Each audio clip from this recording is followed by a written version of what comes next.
नमस्कार दोस्तों, मैं हूं सानिया सिंह। हमारे चैनल मेडिक एडिक्टेड में आपका बहुत बहुत स्वागत है। तो आज इस वीडियो में हम आपको LFT यानी लीवर फंक्शन टेस्ट के बारे में पूरी जानकारी देने जा रहे हैं। LFT टेस्ट क्यों कराया जाता है, इसकी वैल्यू घटने और बढ़ने पर कौन सी बीमारी का संकेत मिलता है, इसकी नॉर्मल वैल्यू कितनी होती है, इससे संबंधित पूरी जानकारी आपको इस वीडियो में मिलने वाली है। तो बने रहिए हमारे साथ और ऐसी ही महत्वपूर्ण जानकारियों के लिए अभी सब्सक्राइब करें हमारे चैनल मेडिक एडिक्टेड को। तो पहला प्रश्न जो कि सबसे ज्यादा पूछा जाता है कि लीवर फंक्शन टेस्ट या फिर LFT क्या होता है और किन बीमारियों का पता LFT से लगाया जा सकता है। तो हम आपको एक बात बता दें कि लीवर फंक्शन टेस्ट में जरूरी नहीं कि सिर्फ लीवर की ही बीमारियों का पता चले, और भी ऑर्गन्स की बीमारियों का पता इससे लगाया जा सकता है, जैसे कि बोन्स, मसल्स, हार्ट और किडनी। अगर आपके डॉक्टर को शक है कि आपको हेपेटाइटिस, जॉइंटिस मतलब पीलिया, leg swelling, liver cancer, liver cirrhosis, fatty liver या फिर अन्य लीवर संबंधित बीमारी है, तो आपका डॉक्टर आपको लीवर फंक्शन टेस्ट कराने की सलाह देंगे, या फिर पेट से संबंधित बीमारियों के लिए भी LFT टेस्ट की सलाह दी जाती है। इस टेस्ट को कई अन्य नामों से भी जाना जाता है, जैसे कि लीवर प्रोफाइल या फिर लीवर बायोकेमिस्ट्री। अगली महत्वपूर्ण चीज जो आपको ध्यान में रखनी चाहिए कि आप भले ही स्वस्थ हों, आपको लीवर फंक्शन टेस्ट 2 साल में एक बार तो जरूर करवाना ही चाहिए, क्योंकि लीवर जब तक 50% खराब नहीं हो जाता तब तक उसके मुख्य लक्षण शरीर में दिखाई नहीं देते हैं, और 50% खराब होने के बाद काफी देर हो चुकी होती है। यदि आप लंबे समय से किसी स्किन डिसीज से गुजर रहे हो या आपकी किसी बीमारी के चलते दवाइयां चल रही हो, वो भी काफी वक्त से, तो आपको LFT टेस्ट जरूर करवाना चाहिए। लीवर फंक्शन टेस्ट कोई एक अकेला टेस्ट नहीं है, इसके अंदर भी बिलिरुबिन, 4 तरह के एंजाइम और प्रोटीन टेस्ट भी आते हैं। तो चलिए सभी को एक एक करके देखते हैं। तो बात करें बिलिरुबिन की, तो इसमें पहली चीज आपकी रिपोर्ट में लिखी होती है बिलिरुबिन टोटल, जो कि बिलिरुबिन डायरेक्ट और बिलिरुबिन इनडायरेक्ट की वैल्यू का टोटल होता है। स्क्रीन में आपको सभी चीजों की रेफरेंस वैल्यू दी हुई है। इन वैल्यू से आप यह पता लगा सकते हैं कि किस चीज की कितनी वैल्यू होना चाहिए।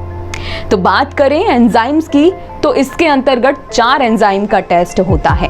पहला टेस्ट है SGOT, जिसे AST भी कहा जाता है। दूसरा टेस्ट है SGPT, जिसे ALT भी कहा जाता है, और तीसरा है एंजाइम एल्कलाइन फॉस्फेट, जिसे ALP भी कहा जाता है, और चौथा टेस्ट है GGT।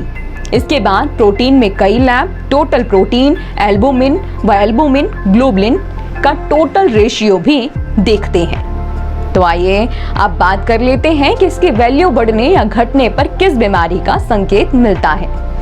डायरेक्ट बिलिरुबिन की वैल्यू बाइल डक्ट यानी कि पित्त की नली में स्टोन कैंसर होने पर बढ़ जाती है, पर यह जरूरी नहीं है कि सिर्फ इसी बीमारी में डायरेक्ट बिलिरुबिन की वैल्यू हाई होती है।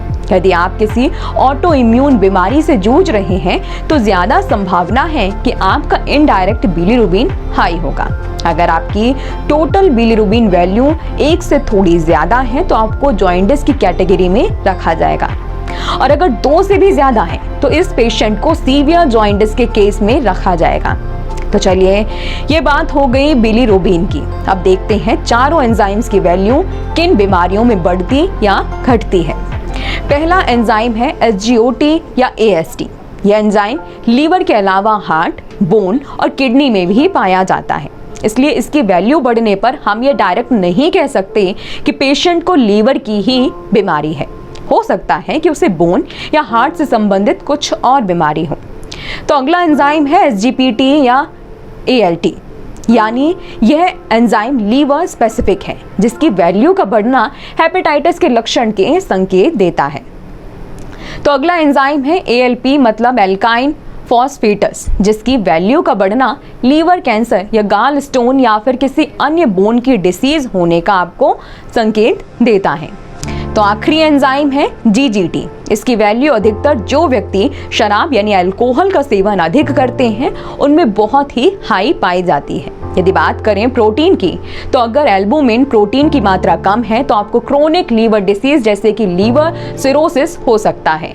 ये कई अन्य बीमारियों में भी कम पाया जाता है।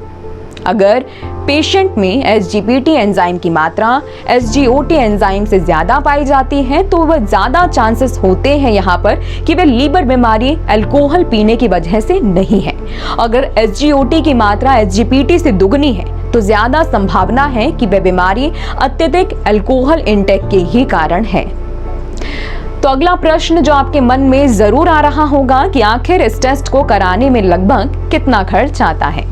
तो लगभग सभी शहरों में यह टेस्ट 400 से 700 के बीच में हो जाता है। तो एक आखिरी प्रश्न जो आप सभी के दिमाग में आ ही रहा होगा कि क्या हमें यह टेस्ट कराने से पूर्व कुछ खाना पीना चाहिए या फिर बिना खाए जाना चाहिए।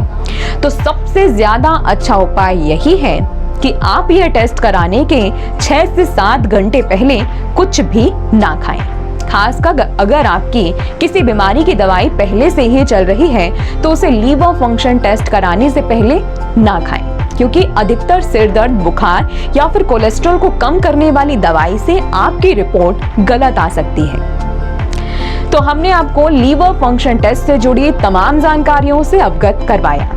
अगर अभी भी आपको लीवर फंक्शन टेस्ट से संबंधित कोई भी डाउट है तो आप कमेंट सेक्शन में हमसे पूछ सकते हैं और साथ ही हमारे इंस्टाग्राम, फेसबुक अकाउंट को भी डिस्क्रिप्शन लिंक से फॉलो कर सकते हैं और वहां हमारे एक्सपर्ट से निःशुल्क सुझाव भी ले सकते हैं। तो वक्त हो चला है आपसे विदा लेने का। तो स्वस्थ रहिए, सुरक्षित रहिए और ऐसे ही वीडियोस और अन्य जानकारियों के लिए हमारे चैनल को सब्सक्राइब करना ना भूलें। तो तब तक के लिए नमस्कार।